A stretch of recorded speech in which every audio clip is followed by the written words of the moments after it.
Welcome back mga kamaster sa ating channel AGM Master TV. So, meron tayong unit dito, DA64V ordinary van.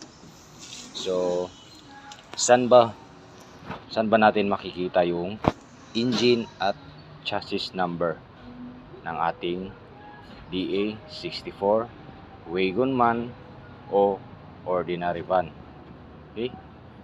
So, ang ating chassis number ay dito mo makikita. Yan. So, katabi ng ating gas opener. So, diyan po natin makikita yung chassis number natin sa ilalim ng upuan, katabi ng lock ng upuan natin.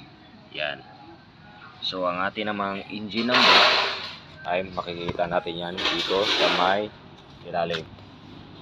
Kailangan natin sumuong.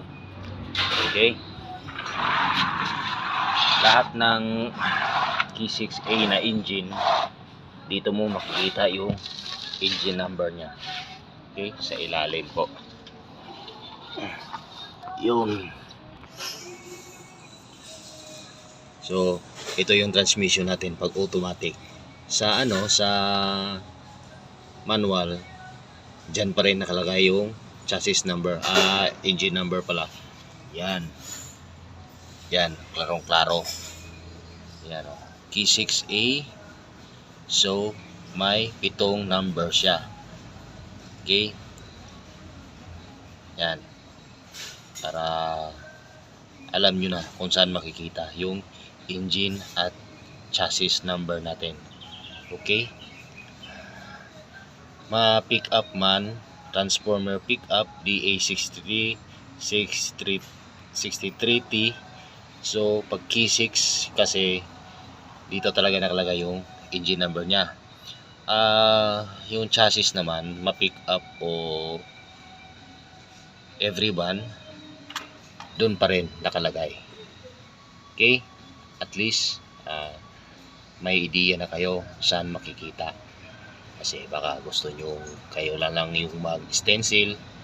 So paano naman pag mag-stencil tayo ng ating engine at saka chassis?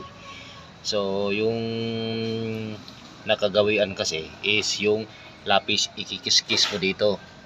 So dapat linisan mo muna. So ang mas madali is gagamitan mo ng carbon. Ayan, tulad yan, kulay blue. So kakarbonan mo siya dyan, tapos lalagyan mo siya ng scotch tape na ganyan din kalaki. So ididikit mo yung scotch tape dyan, gaganyanin mo lang, tapos tatanggalin mo yung scotch tape dahan-dahan para hindi dumikit sa yung scotch tape. Okay? Ganun lang po. Wagon at saka ordinary van, pick up. So kaso lang yung F6A is makikita mo siya sa right side, katabi ng engine support. Doon mo siya makikita. Maraming salamat mga kamaster.